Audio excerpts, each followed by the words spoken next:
إن الحمد لله وحده الحمد لله نحمده ونستعينه ونستغفره ونؤمن به ونتوكل عليه ومن شرور أنفسنا من يهده الله فلا مضل له ومن يضلل فلن تجد له وليا مرشدا ونشهد أن لا إله إلا الله وحده لا شريك له ونشهد أن محمدا عبده ورسوله قال الله تعالى في كلامه المجيد وفي فرقانه الحميد أعوذ بالله من الشيطان الرجيم بسم الله الرحمن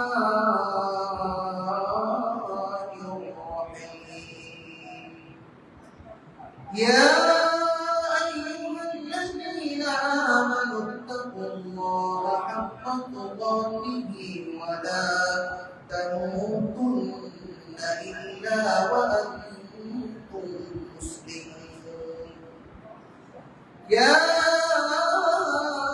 أيها الذين آمنوا اتقوا الله وقولوا قولا سديدا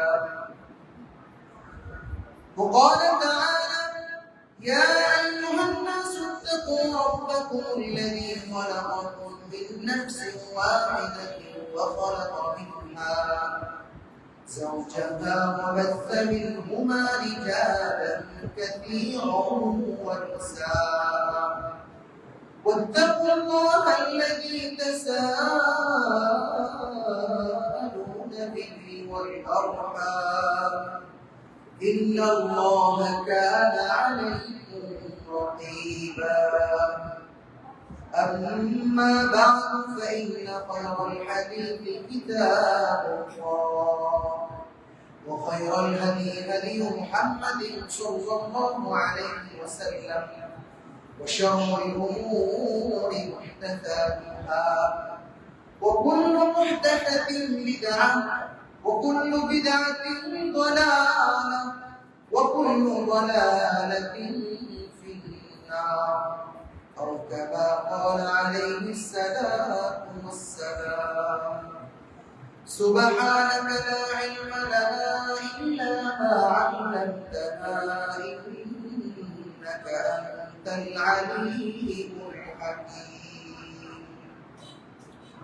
সমস্ত প্রশংসা আল্লাহ তাআলার দরবারে যিনি আমাদেরকে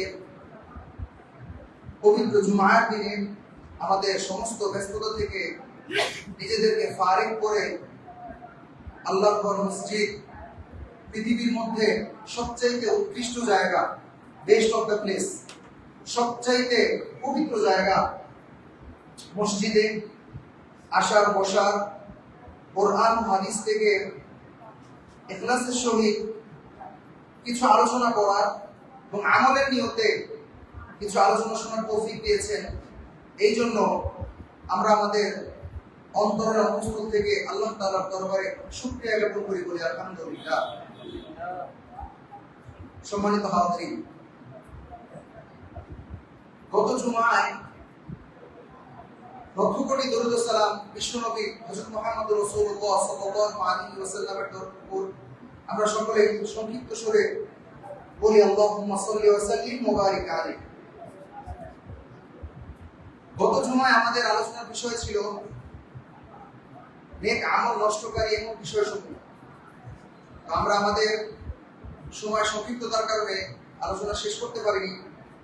আজকের অল্প সময়ের মধ্যে গত জুমার অসম্পূর্ণ আলোচনা সুসম্পন্ন করে আজকের যে নির্ধারিত বিষয় গুনাহের ভয়াবহতা, পাপের ভয়াবহতা, এ বিষয়ে ইনশাআল্লাহ বিস্তারিত আলোচনা করব। আল্লাহ তাআলা আমাদেরকে তৌফিক দান করুন, আমিন। সম্মানিত হাজরিন, গত সপ্তাহে আমরা বলতেছিলাম পরকালে বিশ্বাস না করা। এই ব্যাপারে আমরা আলোচনা করেছি। এই ব্যাপারে আরেকটু আলোচনা না করলেই নয়, তা হচ্ছে পরকালের বিশ্বাসটা এতটাই গুরুত্বপূর্ণ যে বিশ্বাস করে কিয়ামতের দিন আল্লাহ তাআলার সামনে তাকে দাঁড়াতে হবে। এই বিশ্বাসের প্রভাব তাকে সালাত আদায় করার জন্য উদ্বুদ্ধ করে। এই বিশ্বাসের প্রভাব তাকে কঠিন মুহূর্ত থেকে, হাজারো ব্যস্ততা থেকে তাকে আলাদা করে তাকে মসজিদমুখী করে। ধরেন কোন এক ঘরে আগুন লেগে গেছে, তো এখন আগুন লাগার পরে ওই ঘরে কোন সচেতন ব্যক্তি যদি জাগ্রত হয়, টের পায়, সে যদি দেখে ঘরে আগুন লেগে গেছে, কোনোভাবে ওই ঘরে একজন ব্যক্তি থাকাকালীন, অবস্থান করাকালীন ওই ব্যক্তি তার ঘর থেকে বের হবে? অবশ্যই সকলকে জাগ্রত করে, সকলকে সতর্কতার সহিত ঘর থেকে বের করে নিরাপদ স্থানে নিয়ে যাবে, যাতে আগুনে পুড়ে বিধ্বংসী না হয়, আগুনে পুড়ে ক্ষতিগ্রস্ত না হয়। ঠিক অনুরূপ ভাবে যদি কেউ বিশ্বাস করে ফজরের সালাতের আযান হয়ে গেছে, এই মুহূর্তে আমার জন্য জাহান্নামের আগুন প্রজ্বলিত হয়ে গেছে, আমি ওযু করব, সালাত আদায় করব, আর এই সালাতের মাধ্যমে আল্লাহ তাআলার সন্তুষ্টি অর্জন করব, আর আমার জন্য যে আগুন নির্ধারিত হয়েছিল তা আমি ধ্বংস করে দিব, তা আমি বিলুপ্ত করে দিব সালাত আদায়ের মাধ্যমে। দুইটা কিন্তু একই কথা। একটা হচ্ছে বাস্তব, আমি চোখে দেখছি আগুনের পরে ছাই হয়ে যাচ্ছে, আর একটা আমি চোখে দেখছি না কিন্তু বিশ্বাস করছি। এই জন্য বিশ্বাসটা যখন গুরুত্ব হয়, বিশ্বাস যখন পরিপূর্ণ হয়, তখন মানুষ কোনোভাবেই পারে না ঘরে আগুন লেগে যাওয়া সত্ত্বেও সেখানে ঘুমিয়ে থাকতে। কোনো বাবা বলতে পারে না যে আমার বাচ্চাটা ছোট, আমার বাচ্চাটা ঘুমিয়ে আছে, আমি তাকে ডাক না দিলাম। কোন বাবা পারবে? অবশ্যই পারবে না। যে কোনো মূল্যে তাকে ঘুম থেকে উঠাবে, তাকে কাঁধে করে, তাকে পিঠে করে, তার অসুস্থ বাবাকে, তার অসুস্থ মাকে যে কোনো মূল্যে ঘর থেকে বের করবে, নিরাপদ স্থানে নিয়ে যাবে। ঠিক অনুরূপ ভাবে যে বিশ্বাস করে, পরকালে যে বিশ্বাস করে, পরকালের বিশ্বাসের প্রভাব যার ভিতরে যতটুকু, এই বিশ্বাসের প্রভাবের ফলে ফজরের সালাত হয়ে গেলে সে অসুস্থ হতে পারে, মসজিদ থেকে তার ঘর দূরে হতে পারে, ঝড় বৃষ্টি হতে পারে, যে কোনো প্রকার বাধা তার মধ্যে আসতে পারে, যেহেতু সে বিশ্বাস করে পরকালে আমাকে দাঁড়াতে হবে, এই বিশ্বাসটা তার ভিতরে অটুট, এই বিশ্বাসটা তার জন্য পরিপূর্ণ, সে কোনোভাবেই পারবে না ফজরের সালাতের সময় তার বাচ্চাকে ঘুমন্ত অবস্থায় রেখে দিতে, তার পিতাকে ঘুম থেকে না ডাক দিতে, তার সহধর্মিণীকে ঘুমন্ত অবস্থায় ছেড়ে রেখে মসজিদে যেতে। অবশ্যই এই বিশ্বাসের প্রভাব তার ঘরের সমস্ত সদস্যদেরকে জাগ্রত করবে এবং সকলে মিলে একসাথে সালাত আদায় করবে। এই জন্য বলা হয়েছে পরকালে বিশ্বাস করা, পরকালের বিশ্বাসের ব্যাপারে গুরুত্ব দেওয়া। আল্লাহ তাআলা আমাদেরকে পরকালের ব্যাপারে পরিপূর্ণভাবে বিশ্বাস স্থাপন করে পরকালকে আমাদের সামনে রেখে আল্লাহ রাসূলের প্রত্যেকটা হুকুম অনুযায়ী চলার তৌফিক দান করুন। সম্মানিত হাজরিন, পরকালের বিশ্বাসের পরবর্তী যে বিষয়টি ছিল তা হচ্ছে আল্লাহ রাসূলকে অসম্মান করা, কোন কাজে আল্লাহ রাসূলকে প্রাধান্য না দেওয়া। সম্মানিত হাজরিন, আল্লাহ তাআলা সূরা আলে ইমরানে আল্লাহ বলেছেন, কুল ইন কুনতুম তুহিব্বুনাল্লাহ ফাত্তাবিউনি ইউহিব্বুকুমুল্লাহ ওয়া ইয়াগফির লাকুম যুনুবাকুম ওয়াল্লাহু গফুরুর রহিম। আমাদের একমাত্র সন্তুষ্ট, আমরা একমাত্র কার সন্তুষ্ট অর্জন করতে চাই? আমাদের একমাত্র লক্ষ্য উদ্দেশ্য আল্লাহ তাআলার সন্তুষ্ট অর্জন করা। আর আল্লাহ তাআলা তার সন্তুষ্ট অর্জন করার একমাত্র পদ্ধতি আমাদেরকে জানিয়ে দিয়েছেন। হে নবী, আপনি বলে দিন, ইন কুনতুম তুহিব্বুনাল্লাহ, যদি তোমরা আল্লাহকে ভালোবাসতে চাও, যদি তোমরা আল্লাহকে ভালোবাসতে চাও, তাহলে তোমাদের জন্য করণীয় হচ্ছে ফাত্তাবিউনি, আমি নবীর অনুসরণ করো। আর আমি নবীর যদি অনুসরণ করো, ইউহিব্বুকুমুল্লাহ, আল্লাহ তোমাদেরকে ভালোবাসবেন, তোমরা আল্লাহ তাআলার প্রিয় বান্দাদের রূপান্তর হবে এবং আল্লাহ তাআলা তোমাদের সমস্ত গুনাহসমূহ মাফ করে দিবেন। সুবহানাল্লাহি ওয়া বিহামদিহি। আর আল্লাহ তাআলা বলেন আল্লাহু গফুরুর রহিম, নিশ্চয়ই তিনি ক্ষমাশীল এবং দয়ালু। আল্লাহ তাআলা সূরাতুল হাশরের মধ্যে বলেন মা আতাকুমুর রাসূলু ফাখুযু ওয়া মা নাহাকুম আনহু ফান্তাহু। হে লোক সকল, হে বনি আদম, তোমাদের রাসূল আল্লাহর পক্ষ থেকে তোমাদের জন্য যা এনেছেন তা তোমরা পাকড়াও করো, তা তোমরা আঁকড়ে ধরো, এবং যা তোমাদেরকে নিষেধ করা হয়েছে তা থেকে তোমরা বিরত থাকো, তা তোমরা ছেড়ে দাও, তা তোমরা গ্রহণ করো না। এখন আমরা যদি কোনো কাজে, কোনো ব্যাপারে আল্লাহ আল্লাহ রাসূলকে প্রাধান্য না দেই, আল্লাহ আল্লাহ রাসূলকে সামনে না রেখে কোনো কাজ করি, তার মানে আমাদেরকে বুঝতে হবে এই কাজের গুরুত্ব বা এই কাজের অন্য এমন কোনো পদ্ধতি আছে যে পদ্ধতি আল্লাহ আল্লাহ রাসূল থেকে অধিক অধিক গ্রহণযোগ্য।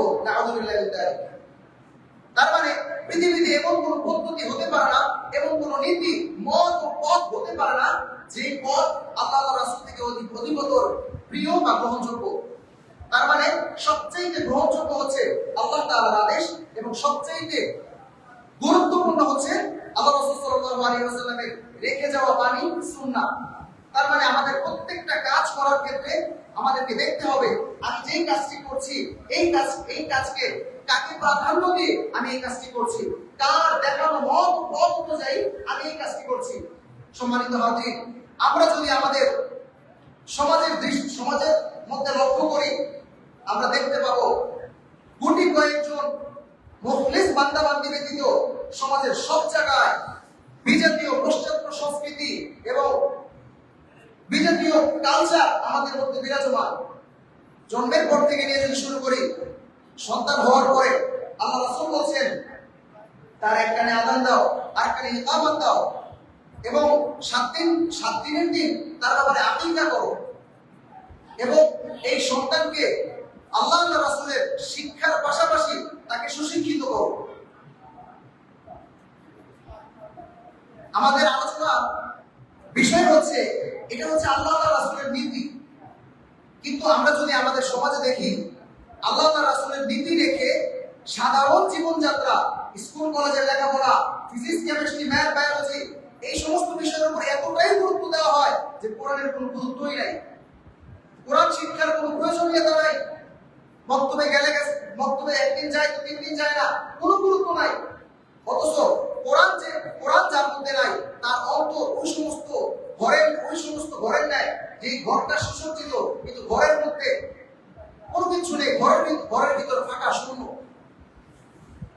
যে ব্যক্তি কাল কিয়ামতের দিন কোরআনের কোনো আয়াত না নিয়ে আল্লাহ তাআলার সামনে দণ্ডায়মান হবে, আল্লাহ তাআলা ওই ব্যক্তির দিকে তাকাবেন না। এই জন্য আমাদের বিবাহ, আমাদের সমাজের মধ্যে আমাদের সন্তানদের বিবাহ নিয়ে যদি আমরা দেখি, দেখা যায় যদি বলা হয় বিবাহ অবশ্যই সুন্নাহ পদ্ধতিতে বিবাহ আদায় করতে হবে, সমাজে লক্ষ্য করা যায় 100 বিয়ের মধ্যে হয়তো 10টা বিয়ে পাওয়া যাবে না যেখানে পরিপূর্ণ সুন্নাহ এবং আল্লাহ রাসূলের নীতি অনুযায়ী বিবাহ সম্পাদন হচ্ছে। এমন ভাবে বিবাহ সম্পাদন হচ্ছে নারী পুরুষ একসাথে, একাকার, অন্যায়, বেপরদা, লজ্জাহীনতা, এই সমস্ত কাজের মাধ্যমে বিবাহ হচ্ছে।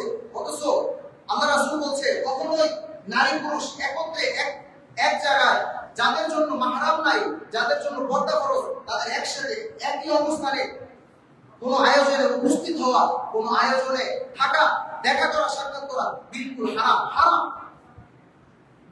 আমি যদি বলি আপনি আপনার সন্তানের বিয়ের জন্য মেয়েদের জন্য আলাদা ব্যবস্থা করেন, ছেলেদের জন্য আলাদা ব্যবস্থা করেন, মেয়েরা খাবার সার্ভ করবে, ছেলেরা খাবার সার্ভ করবে, জামাই ছেলেদের স্টেজে বসে থাকবে, কনে মেয়েদের স্টেজে বসে থাকবে, এভাবে তারা বিবাহ উদযাপন করবে। বললাম হুজুর, আসলে এইভাবে তো সমাজে বিয়ে হয় না, এই বিয়েতে আসলে মান পাওয়া যায় না। আমার মেয়েটার আমি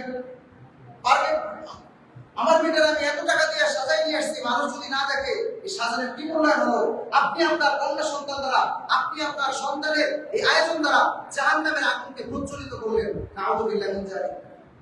এই জন্য সম্মানিত হাজির, জীবনের প্রত্যেকটা ধাপে, প্রত্যেকটা ক্ষেত্রে, প্রত্যেকটা কাজে, খাদ্য গ্রহণের ক্ষেত্রে, বাথরুমে যাওয়ার ক্ষেত্রে, সন্তান লেখাপড়ার ক্ষেত্রে, বাজার করার ক্ষেত্রে, রাস্তায় চলার ক্ষেত্রে, প্রতিটা কাজে প্রতিটা মুহূর্তে আল্লাহ রাসূলের নীতিকে আগে রাখতে হবে, সামনে রাখতে হবে, আল্লাহ রাসূলকে প্রাধান্য দিতে হবে।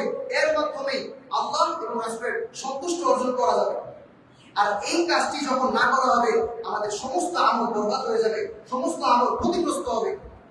একটি কাজেও যদি আল্লাহ রাসূলের মত ও পথ আমি অবলম্বন না করে অন্য কোনো মত ও পথ অবলম্বন করি, ওই একটি কাজের জন্য আমার অতীতের সমস্ত নেক আমল ধ্বংস হয়ে যাবে। এই জন্য সমস্ত ক্ষেত্রে, সব কাজে, সব ক্ষেত্রে সবার আগে আল্লাহ রাসূলের মত ও পথকে প্রাধান্য দিতে হবে। আল্লাহ রাসূলের সম্মানকে অটুট রাখতে হবে সদা সর্বদা। তাদের সম্মানার্থে আমাদের কাজ করতে হবে। ওই মত ও পথ অনুযায়ী করতে হবে যে মত ও পথ আল্লাহ রাসূল আমাদেরকে জানিয়ে দিয়েছেন। আমাদের ৮ নম্বর বিষয়টি হচ্ছে বিদআত করা। প্রিয় উপস্থিতি, বিদআত এমন একটি ধ্বংসাত্মক ইবাদত, এমন একটি কাজ যে কাজের মাধ্যমে যারা করে তারা ভাবে তারা পূর্ণ বা সওয়াব অর্জন করছে। আলোচনাটা বুঝবেন, যে গুনাহ করতেছে সে কিন্তু জানে যে সে গুনাহ করছে এবং সে গুনাহ থেকে হয়তোবা তার মন পরিবর্তন হলে সে গুনাহ থেকে তওবা করবে, আল্লাহর কাছে আশ্রয় চাবে। কিন্তু যে গুনাহ করছে না, বিদআত করছে, সে কিন্তু ভাবছে সে আল্লাহ রাসূলের সন্তুষ্টি অর্জন করছে। সে ভাবছে যে তার সওয়াব হচ্ছে, সে ভাবছে যে রাসূলের সুন্নাত আদায় হচ্ছে, কিন্তু এই ভালো কাজের উদ্দেশ্য নিয়ে সে করতেছে, কিন্তু এর দ্বারা সে আল্লাহ তাআলার অসন্তুষ্টি অর্জন করছে, এর দ্বারা সে রাসূলের বিরুদ্ধাচরণ করছে। এর নাম হচ্ছে বিদআত। আয়েশা রাদিয়াল্লাহু তাআলা আনহা বর্ণনা করছেন, সহিহ মুসলিম শরীফে হাদিসটি বর্ণনা হয়েছে। আয়েশা রাদিয়াল্লাহু তাআলা আনহা বলেন, قال رسول الله صلى الله عليه وسلم من أحدث في أمرنا هذا ما ليس منه فهو رد। অর্থাৎ কোন ব্যক্তি যদি এমন কোন নব কোন বিষয় উদ্ভাবন করে, এমন কোন বিষয়ের উপস্থাপন করে, এমন কোন বিষয় নির্ণয় করে যা পূর্বে রাসূলুল্লাহ সাল্লাল্লাহু আলাইহি ওয়াসাল্লাম থেকে পাওয়া যায়নি, যা পূর্বে ছিল না, তা কখনো গ্রহণযোগ্য হবে না, তা সর্বদা সদা সর্বদা প্রত্যাখ্যাত হবে। অর্থাৎ আল্লাহ রাসূল ইবাদতের ক্ষেত্রে, কেবলমাত্র ইবাদতের ক্ষেত্রে আল্লাহ রাসূল যা করেছেন তাই আমরা করব। আল্লাহ রাসূল যা করেনি, আপনি যতই ভাবেন তার ভিতরে কল্যাণ, তার ভিতরে সফলতা, এই কাজ দ্বারা কি ক্ষতি আছে, এটা তো একটা ভালো কাজ, আমরা করতেই পারি। তার একটি বাস্তব উদাহরণ হচ্ছে আগামীকালকের 12ই রবিউল আউয়াল।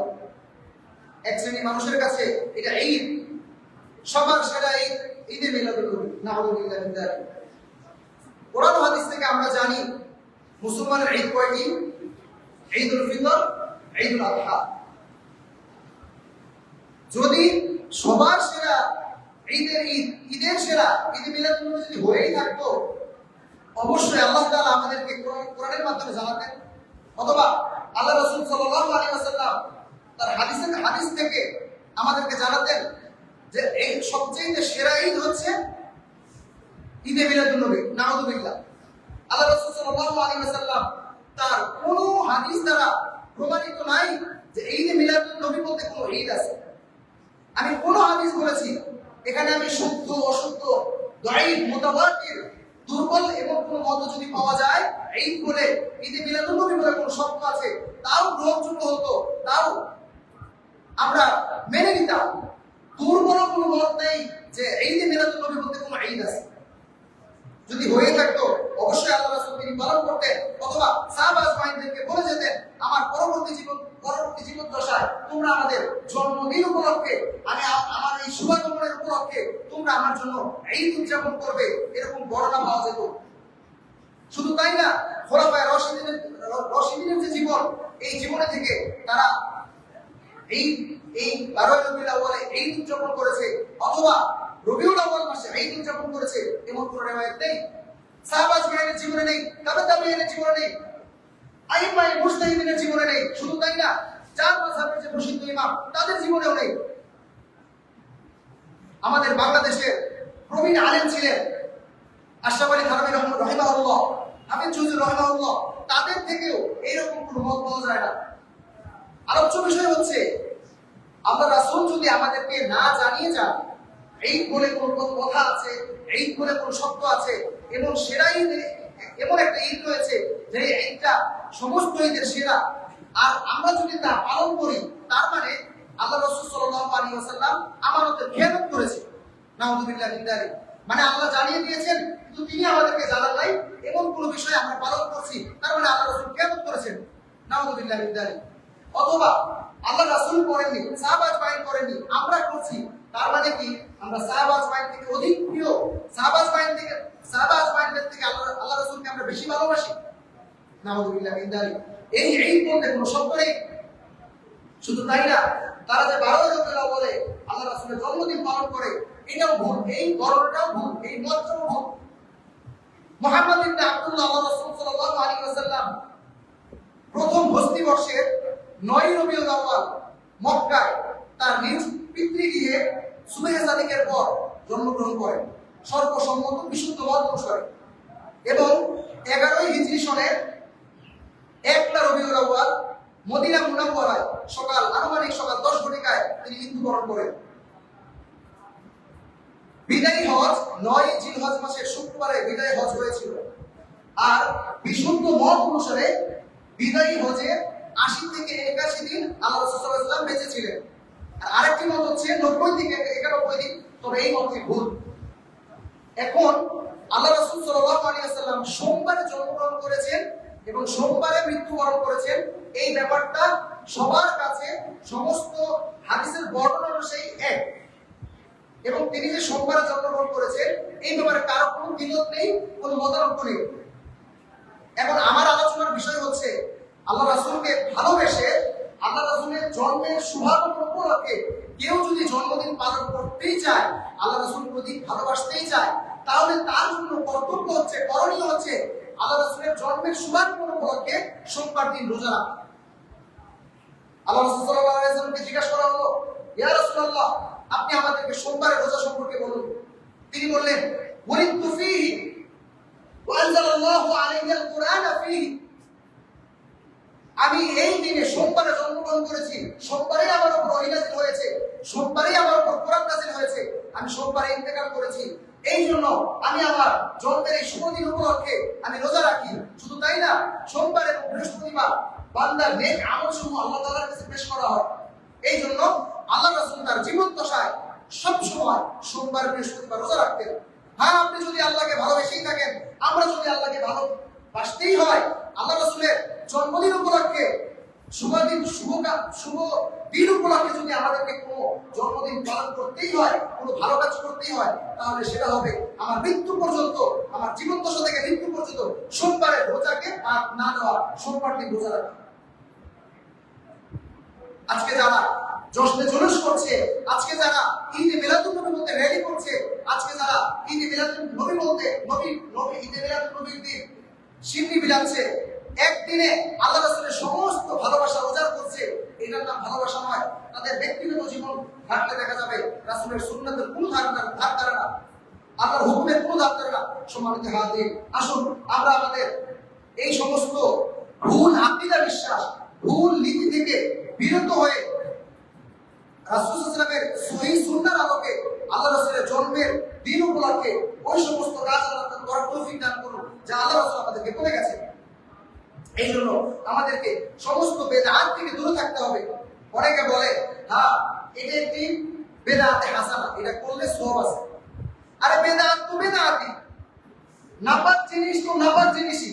নাপাক যত পরিমাণে কম হোক, নাপাক যত নিকৃষ্টতা কম হোক, তা কি কখনো পবিত্র হবে?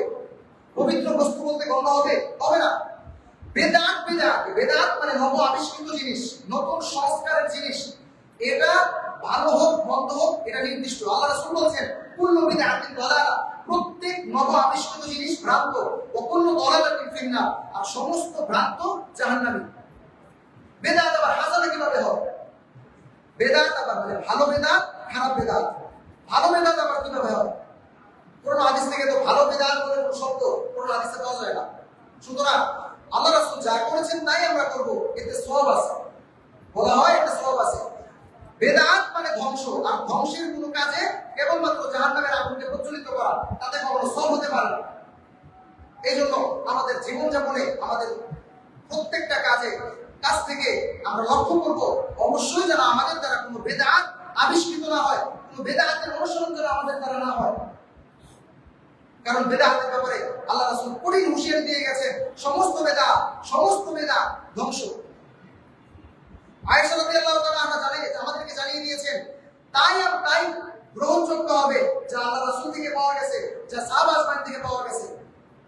যা সাহাবা আজমাইনের মধ্যে ছিল না, যা আল্লাহ রাসূল থেকে পাওয়া যায়নি, তা আপনি যত ভক্তি সহকারে করেন, যত পরিমাণে করেন, যত ভালো মনে করেন, কখনোই তা গ্রহণযোগ্য হবে না, সবসময় তা প্রত্যাখ্যাত হবে। এই জন্য আমাদেরকে আমাদের সমাজ থেকে, আমাদের রাষ্ট্র থেকে, এই পুরা বিশ্ব থেকে বেদাত দূরীভূত করার দায়িত্ব আমাদের। বেদাত থেকে আমরা দূরে থাকবো এবং বেদাতকে কখনোই প্রশ্রয় দিব না এবং বেদাতের অনুসরণ আমরা করবো না। আল্লাহ তাআলা আমাদের হেফাজত করুন। সম্মানিত হাজিরিন, 9 নম্বর যে বিষয়টি হচ্ছে লোক দেখানো, লৌকিকতা, রিয়া, মানুষের মনোরঞ্জন। আল্লাহ তাআলা সূরা দারিয়াত আল্লাহ বলছেন, ওয়া মা খালাকাতুল জিন্না ওয়াল ইনসা ইল্লা লিয়াবুদুন। আর আমি মানুষকে সৃষ্টি করিনি তবে একমাত্র আমার ইবাদতের জন্য। অর্থাৎ আমি মানুষকে সৃষ্টি করেছি কেবলমাত্র শুধুমাত্র আমার ইবাদত করার জন্য। আর রিয়া, লৌকিকতা, লোক দেখানো, এটা হচ্ছে শয়তানের একটা অন্যতম ফাঁদ, শয়তানের একটা অন্যতম চক্রান্ত। যেই চক্রান্তটা আমরা উপলব্ধি করি না, কিন্তু এই চক্রান্তের শিকার হয়ে আমরা জাহান্নামী হয়ে যাচ্ছি, নাউযুবিল্লাহ। অর্থাৎ আল্লাহ তাআলা বলছেন, ইবাদত করার একমাত্র লক্ষ্য উদ্দেশ্য আল্লাহ তাআলাকে সন্তুষ্ট অর্জন করা, আল্লাহ তাআলাকে রাজি খুশি করা। কেবলমাত্র আল্লাহর রাজি খুশি করার জন্য আমরা ইবাদত করে থাকি। কিন্তু হ্যাঁ, আমরা যদি কখনো ইবাদতের পাশাপাশি মানুষের মনোরঞ্জন, মানুষের সন্তুষ্ট অর্জন, মানুষের থেকে প্রশংসা পাওয়ার লক্ষ্য নিয়ে কোনো ইবাদত করে থাকি, সম্মানিত হাজিরিন, এই ইবাদত ওই ব্যক্তির জন্য ধ্বংসের কারণ হবে।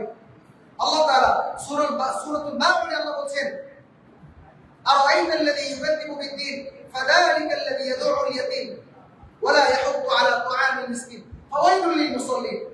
ওই সমস্ত নামাজীরা ধ্বংস, ওই সমস্ত নামাজীর জন্য দুর্ভোগ, ওই সমস্ত নামাজীদের জন্য ধ্বংস, আল্লাযীনা হুম আন সালাতিহিম সাহুন, যারা তাদের নামাজে অমনোযোগী, যারা তাদের নামাজের ব্যাপারে উদাসীন, আল্লাযীনা হুম ইউরাউন, আর যারা সালাত আদায় করে মানুষকে দেখানোর জন্য। কাল কিয়ামতের দিন 3 শ্রেণীর লোক সবচেয়ে বেশি ক্ষতিগ্রস্ত হবে। ওই আলেমে দ্বীন যে ইলম অর্জন করেছিল, মানুষকে ইলম শিক্ষা দিয়েছিল, মানুষকে কোরআন হাদিসের কথা বলেছিল কেবলমাত্র মানুষের মনোরঞ্জন অর্জন করার জন্য, মানুষের সন্তুষ্টি অর্জন করার জন্য, কিন্তু আল্লাহ তাআলা সন্তুষ্টি অর্জন করার জন্য নয়। আল্লাহ তাআলা আমাদেরকে ওই সমস্ত আলেমে দ্বীন হওয়া থেকে হেফাজত করুন।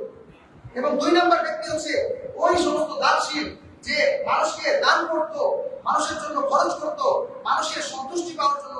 লোকে তাকে দানশীল করবে, লোকে তাকে দানবীর করবে, এই জন্য ওই ব্যক্তিও কাল কিয়ামতের দিন সবচেয়ে বেশি ক্ষতিগ্রস্ত হবে। আর ওই মুজাহিদ যে জিহাদ করেছে, সদা সর্বদা বাতিলের বিরুদ্ধে অবস্থান গ্রহণ করেছে, কিন্তু এই অবস্থানটা ছিল মানুষের সন্তুষ্ট অর্জন করার জন্য, আল্লাহর জন্য নয়। এবং সে নিহত হয়েছে, শহীদ হয়েছে কেন? মানুষের সন্তুষ্ট অর্জন করার জন্য, আল্লাহর জন্য নয়। এই 3 শ্রেণীর ব্যক্তি কাল কিয়ামতের দিন সবচেয়ে ক্ষতিগ্রস্ত হবে। আর এই ক্ষতিগ্রস্ত হওয়ার একমাত্র কারণ হচ্ছে লৌকিকতা, লোক দেখানো, মানুষের মনোরঞ্জন অর্জন, মানুষের সন্তুষ্ট অর্জন করা। এই জন্য আমরা আমাদের যাবতীয় যা কাজ করব একমাত্র আল্লাহর সন্তুষ্টি অর্জন করার জন্য করব। কাজের শুরুতে আমাদের নিয়তকে জাস্টিফাই করব, আমাদের নিয়তকে শুধরে নিব। কাজের শুরুতে একবার নিয়তের ব্যাপারে খেয়াল রাখবো, আমার এই কাজটা আমি কেন করছি। হ্যাঁ, যদি আল্লাহর জন্য হয়ে থাকে ওই কাজের ব্যাপারে শুকরিয়া আদায় করব, আলহামদুলিল্লাহ আল্লাহর জন্য আমি করতে পারছি। কাজের মাঝখানে একবার খেয়াল করব, আমি যে কাজটি করছি আমি কি আল্লাহর জন্য করছি, আদৌ কি আল্লাহর সন্তুষ্ট অর্জন করার জন্য করছি। তখনও যদি আল্লাহর সন্তুষ্টির জন্য হয়ে থাকে শুকরিয়া আদায় করব। আর যদি মানুষের কোনো সন্তুষ্ট অর্জন করা, লোক দেখানো, অন্য কোনো উদ্দেশ্য হয়ে থাকে, সেই কাজ থেকে ইস্তেগফারের মাধ্যমে ফিরে আসা, তওবা করা, আবার পুনরায় কাজটি শুরু করা, নিয়তকে খালিস করে।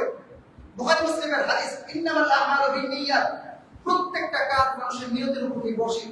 ফামান কানাত হিজরাতুহু ইলাল্লাহ ওয়া রাসূলিহি ফাহিজরাতুহু ইলাল্লাহ ওমান কানা হিজরাতুহু লিদুনিয়া আও ইমরাতান ফাহিজরাতুহু ইলা মা হাজারা ইলাইহি। অর্থাৎ প্রত্যেকটা ব্যক্তির প্রত্যেকটা কাজ নিয়তের উপর নির্ভরশীল। যে ব্যক্তি আল্লাহর রাসূলের জন্য কোনো কাজ করবে, এই কাজের বিনিময় সে আল্লাহ তাআলার কাছ থেকে পাবে। আর যে ব্যক্তি অন্য কোনো উদ্দেশ্যে কোনো কাজ করবে, সে যেই উদ্দেশ্যে কাজটি করেছিল তার কাজটি সেই উদ্দেশ্যের দিকে ধাবিত হবে। এই জন্য আমাদের যাবতীয় কাজ করতে হবে একমাত্র কাজ জন্য, আল্লাহ তাআলার জন্য।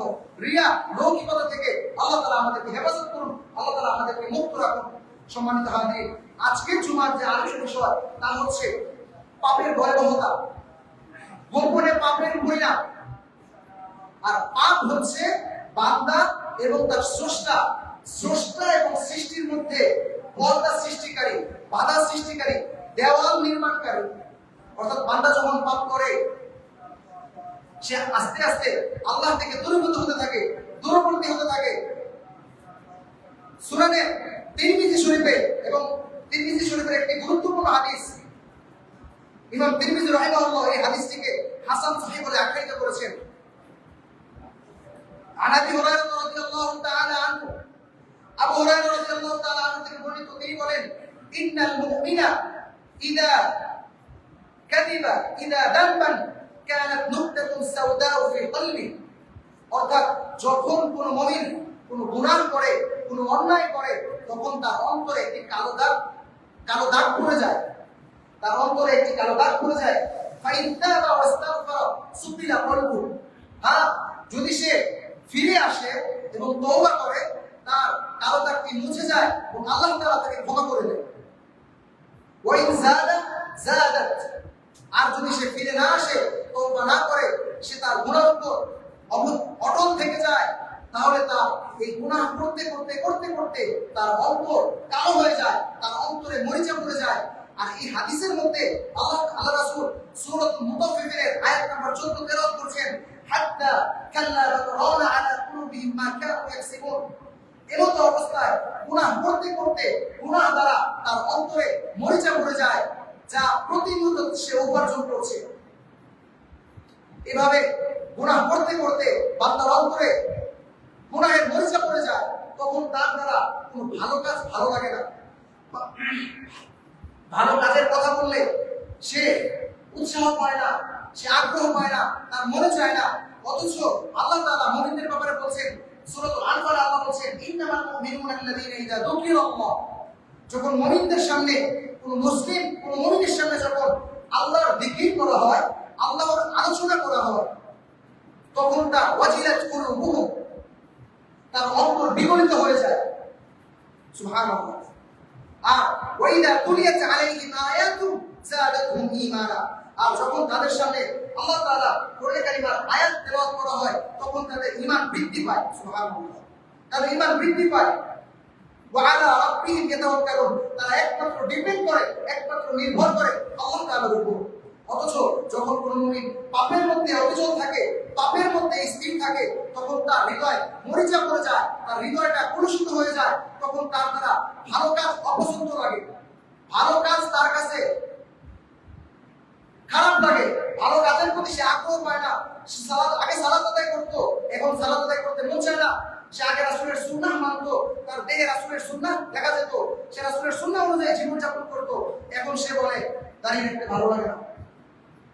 এটা সমাজে স্মার্টনেস না, এটা আনস্মার্ট, এটা অন্যরকম কোনো বস্তু। এর দ্বারা সৌন্দর্য উপস্থাপনা করা যায় না। এইরকম ভালো কাজকে আস্তে আস্তে সে ঘৃণা করতে শুরু করে, ভালো কাজের মহাব্বত আস্তে আস্তে তার দিল থেকে উঠে যায়। এমতো অবস্থায় আল্লাহ রাসূল বলেন, ইন্না মিম্মা আবরাকান নাস মিন কালামিন নবুওয়াতিল উলা ইযা লাম তাস্তাহি ফাসনা মা শি'তা। অর্থাৎ আল্লাহ রাসূল সাল্লাল্লাহু আলাইহি ওয়াসাল্লাম বলেন, এমন পর্যায়ে হতে থাকে, তার অন্তর কালো হতে থাকে, সে গুনাহের মধ্যে এমতো অবস্থায় লিপ্ত থাকে, গুনাহ করতে তার হায়া, তার লজ্জা বলতে শব্দ তার দেহ থেকে উঠে যায়। তখন সে যা খুশি তাই সে করতে পারে। সম্মানিত হাজিরিন, আজকে আমাদের সমাজে এমন শ্রেণীর মানুষ রয়েছে, এমন কাজ তারা করে যেই কাজ পশু পাখিও করে না, পশু পাখিও মানুষের সামনে সেই কাজ করে না। এমন নিকৃষ্ট কাজ এক শ্রেণীর মানুষ বর্তমান সময়ে করছে, অবাধে করছে। আর এই কাজের একমাত্র পরিণতি হচ্ছে পাপের ভয়াবহতা, পাপের পরিণাম। পাপ করতে করতে মানুষের অন্তর বিগলিত হয়ে যায়, এই অন্তর মরে যায়। অথচ আল্লাহ রাসূল সাল্লাল্লাহু আলাইহি ওয়াসাল্লাম কঠিন একটি হাদিস এই পাপের ব্যাপারে আমাদেরকে জানিয়ে দিয়েছেন। সাওবান রাদিয়াল্লাহু আনহু থেকে বর্ণিত, মুসলিম শরীফের 4245 নম্বর হাদিস। সাওবান রাদিয়াল্লাহু তাআলা আনহু থেকে বর্ণিত, তিনি বলেন, আলা লা আ'লামান্না আকওয়ামান ইয়াতুনা ইয়াওমাল কিয়ামাতি বিহাসানাতি জিবালি আমসালিন। কাল কিয়ামতের দিন এমন এক সম্প্রদায় আল্লাহ তাআলার দরবারে মাহশারের ময়দানে, in the day of judgement, কাল কিয়ামতের দিন এমন এক সম্প্রদায় লোক আল্লাহ তাআলার সামনে হাজির হবে, যারা পাহাড় সমপরিমাণ নেক আমল নিয়ে আল্লাহর সামনে উপস্থিত হবে। আর আল্লাহ তাআলা তাদের এই সমস্ত নেক আমল সমূহ বিক্ষিপ্ত বালুতলার ন্যায় ধ্বংস করে দিবে। নাউযুবিল্লাহ। সাওবান রাদিয়াল্লাহু তাআলা আনহু আশ্চর্যান্বিত হলেন এবং আল্লাহ রাসূলকে জিজ্ঞাসা করলেন, মান হুম ইয়া রাসূলুল্লাহ, মান হুম ইয়া রাসূলুল্লাহ, হে আল্লাহর রাসূল, তারা কারা? আমাদেরকে জানিয়ে দিন, যাতে করে আমরা তাদের থেকে সতর্ক হতে পারি, আমরা যেন তাদের অন্তর্ভুক্ত না হই, এই সমস্ত কাজ থেকে যেন আমরা নিজেদেরকে বিরত রাখতে পারি। ইয়া রাসূলুল্লাহ, আপনি তাদের সম্পর্কে আমাদেরকে স্পষ্ট ভাষায় জানিয়ে দিন। আল্লাহ রাসূল বললেন, তারা তোমাদেরই গোত্রের লোক, তারা তোমাদেরই সম্প্রদায়ভুক্ত, তারা তোমাদের সাথেই বসবাস করে, তারা তোমাদেরই আত্মীয় স্বজন। তখন আল্লাহ রাসূল বললেন, তারা ওই সমস্ত ব্যক্তি যারা তোমাদের মতো ইবাদত বন্দেগী করে, তোমাদের মতো ভালো কাজ করে, রাতেও তারা ইবাদত বন্দেগী করে, কিন্তু তারা গোপনে অন্যায় করে, গোপনে পাপ করে। নাউযুবিল্লাহি মিন যালিক, আল-ইয়াযু বিল্লাহ। সম্মানিত হাজিরিন, আপনি 5 ওয়াক্ত সালাত আদায় করছেন, আপনি হিজাব মেইনটেইন করছেন, আপনি হজ করছেন, আপনি সালাত আদায় করতেছেন, সিয়াম আদায় করতেছেন, এই সমস্ত ইবাদতের পাশাপাশি যদি আপনার দ্বারা কোনো অন্যায় হয়ে থাকে, কোনো গুনাহ হয়ে থাকে, কোনো গোপন পাপের কোনো বদঅভ্যাস আপনার মধ্যে থেকে থাকে, কোনো গোপন পাপের বদঅভ্যাস যদি আপনার মধ্যে থেকে থাকে, ওই একটি মাত্র গোপন পাপের বদঅভ্যাস আপনার সমস্ত আমলকে বিক্ষিপ্ত ধুলাকণার ন্যায় পরিণত করবে। এই জন্য গোপন পাপের ভয়াবহতা মারাত্মক। আল্লাহ রাসূল সাল্লাল্লাহু আলাইহি ওয়াসাল্লাম সাওবান রাদিয়াল্লাহু তাআলা আনহুর মাধ্যমে এই হাদিসটি আমাদেরকে জানিয়ে দিয়েছেন। যারা এই গোপন পাপের সাথে জড়িত, এমন কোন পাপ করছে, সে ভাবতেছে কেউ জানে না, আল্লাহ তাআলা জানেন, এমন কোন বিষয় বান্দার জন্য থাকতে পারে? কখনোই হতে পারে না। বরং আল্লাহ তাআলা বলছেন, এই রকম কোন বদঅভ্যাস যদি থেকে থাকে, ওই একটি বদঅভ্যাসের কারণে তার সমস্ত আমল ধ্বংস হয়ে যাবে, তার আমল সমূহ বিক্ষিপ্ত ধুলোকণার ন্যায় পড়ে যাবে, ধ্বংস হয়ে যাবে। এই জন্য আমাদেরকে যদি কোনো পাপের অভ্যস্ততা আমাদের থেকে থাকে, গুনাহের অভ্যস্ততা থেকে থাকে, গান শোনার বদঅভ্যাস থেকে থাকে, গোপনে কোনো অন্যায় করার প্রবণতা আমাদের থেকে থাকে, কোনো হারাম রিলেশনের মধ্যে যদি আমরা থেকে থাকি, আমরা যদি সুদের সাথে সম্পৃক্ত থেকে থাকে, আমরা ওজনে যদি কম বেশি করি, আমরা যদি ব্যবসার মধ্যে হারামের সাথে সম্পৃক্ত করি, এইরকম কোনো অন্যায় যদি আমাদের দ্বারা হয়ে থাকে, যা কেউ জানে না, আমি জানি, আল্লাহ না করুন, এই একটি গুনার কারণে আমাদের সমস্ত আমল ধ্বংস হয়ে যাবে। এই জন্য অন্যায় থেকে আমাদেরকে মুক্ত থাকতে হবে। আল্লাহ তাআলা সূরাতুন নিসার মধ্যে বলছেন, ইন্নাল্লাযীনা কাফারু বিআয়াতিনা সাওফা নুসলিহিম নার, যারা আমার আয়াতসমূহ অস্বীকার করলো, তাদেরকে আমি অতি সত্য জাহান্নামের আগুনে নিক্ষিপ্ত করব। কুল্লামা নাদিজাত জুলুদুহুম বাদদালনাহুম জুলুদান গায়রাহা লিয়াযুকুল আযাব।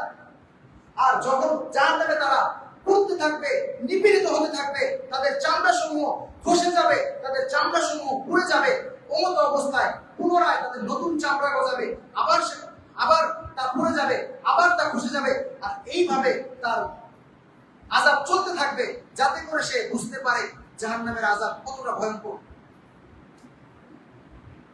মুআয রাদিয়াল্লাহু তাআলা আনহু বললেন, আর এই কাজটা, এই চামড়া পুড়ে যাবে, পুনরায় আবার চামড়া সৃষ্টি হবে, এই কাজটা এক মুহূর্তে শত শতবার হতে থাকবে।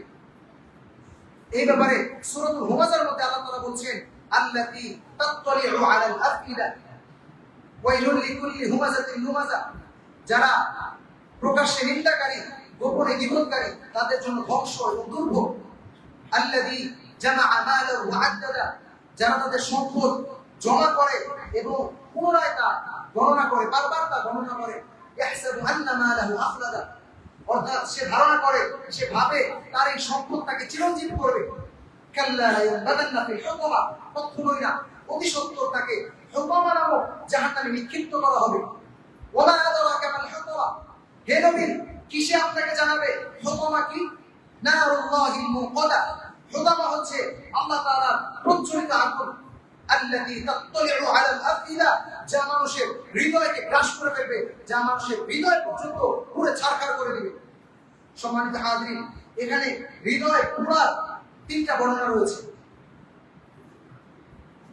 দুনিয়াতে যদি কোনো আগুন মানুষের গায়ে লাগে, সেই আগুন তার হৃদয় পর্যন্ত পৌঁছানোর পূর্বে সে মানুষের মৃত্যুবরণ করে। অর্থাৎ দুনিয়ার আগুনের কোনো বিবেক নাই। দুনিয়ার আগুন যখন কোথাও লেগে যায় তখন সেখানে ভালো মন্দ, দোষী নির্দোষ সকলকে পুরো ছারখার করে দেয়। কিন্তু প্রথম বর্ণনা হচ্ছে তাত্তালিউ আলাল আফইদা, আফইদার অর্থ হচ্ছে হৃদয় বা হৃৎপিণ্ড। এখানে আল্লাহ তাআলা বহু বচন ব্যবহার করেছেন। আল্লাহ বলছেন এই আগুন হৃদয় পর্যন্ত পৌঁছে যায়। এর প্রথম বর্ণনা হচ্ছে মানুষের যাবতীয় নোংরা কাজ, কুপ্রবৃত্তি, বাসনা এবং ভুল আকীদা বিশ্বাস, এই সমস্ত কিছু উদ্ভাবনা হয়, সূচনা হয় হৃদয় থেকে, হৃৎপিণ্ড থেকে, হৃদয় থেকে। আর এই জাহান্নামের আগুনের বৈশিষ্ট্য হচ্ছে তা তো মানুষের শাস্তিকে আরো বৃদ্ধি করার জন্য তার হৃদয় পর্যন্ত পৌঁছে যাবে এবং তার হৃদয়কে জ্বালিয়ে দেবে। নাউযুবিল্লাহ। এই হৃদয়কে জ্বালিয়ে দেওয়ার দ্বিতীয় মতটি হচ্ছে দুনিয়ার আগুনে যদি কোনো মানুষ মারা যায়, এই মানুষের কলিজা বা হৃৎপিণ্ড পুরার পূর্বেই সে মৃত্যুবরণ করে। কিন্তু জাহান্নামের আগুন দোষী ব্যক্তিকে সাব্যস্ত করবে, প্রকৃত দোষীকে নির্ণয় করবে এবং দোষীর দোষ প্রবৃত্তি অনুযায়ী তার হৃদয়কে জ্বালিয়ে দিবে এবং তার শাস্তিকে নির্ধারণ করবে। এই হৃদয়কে ধ্বংস করা, দগ্ধ করা সর্বশেষ বর্ণনা হচ্ছে এই আগুন সাধারণ আগুনের মতো নয়। সাধারণ আগুনে যখন মানুষ দগ্ধ হয়, মানুষ পুড়ে যায়, তখন তার অন্তর পুড়ে যাওয়ার আগে সে মরে যায়। কিন্তু জাহান্নামে কোনো মৃত্যু থাকবে না, জাহান্নামে মৃত্যু নামক কোনো বস্তু থাকবে না। অর্থাৎ এই আগুন তার হৃদয়কে পুড়ে ফেলবে, এমন অবস্থায় সে জীবিত থাকবে। অর্থাৎ জীবিত অবস্থায় হৃদয় গ্রহণের কঠিন শাস্তি তাকে ভোগ করতে হবে। এই জন্য সম্মানিত হাজিরিন, যদি আমরা আমাদের কাজ দ্বারা, আমরা আমাদের কোনো গোপন অভ্যাস দ্বারা, আমরা আমাদের ব্যক্তিগত জীবনের কোনো কাজ দ্বারা আল্লাহ তাআলাকে অসন্তুষ্ট করে থাকি বা আল্লাহ তাআলা অসন্তুষ্ট হন, এইরকম কোনো কাজের দ্বারা আমরা আসক্ত হয়ে থাকি, আমরা যদি এরকম কোনো কাজের দ্বারা আমাদের জীবনকে পরিচালিত করি, ফিরে আসো, আমরা তওবা করি, আল্লাহ তাআলার কাছে তওবা করি, আল্লাহ তাআলা যেন আমাদের ফিরে আসার তৌফিক দেয়। আর এই সমস্ত বদঅভ্যাস, এই সমস্ত গোপনে পাপ করার অভ্যাস, গোপনে পাপ করার যে বদঅভ্যাস অথবা পাপ করার যে প্রবণতা, গুনাহ করার যে প্রবণতা, এই সমস্ত বদঅভ্যাস থেকে আল্লাহ তাআলা আমাদেরকে বিরত রাখুন। একমাত্র আল্লাহ রাসূলকে প্রাধান্য দিয়ে, আল্লাহ হুকুম অনুযায়ী, রাসূলের সহিহ সূত্র হাদিস অনুযায়ী আল্লাহ তাআলা আমাদেরকে জীবন পরিচালনা করার তৌফিক দান করুন। ওয়া আখিরু দাওয়ানা আলহামদুলিল্লাহি রাব্বিল আলামিন।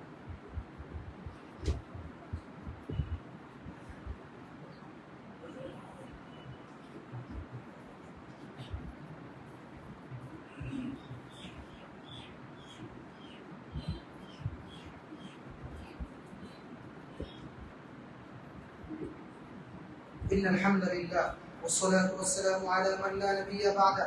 أما بعد، اعلموا أن الله قد أمركم بالصلاة والسلام على نبيه محمد كما قال تعالى عز وجل: أعوذ بالله من الشيطان الرجيم، بسم الله الرحمن الرحيم. إن الله وملائكته يصلون على النبي يا أيها الذين آمنوا صلوا عليه وسلموا تسليما. اللهم صل وسلم وبارك عليه. رضوان الله تعالى عليهم أجمعين.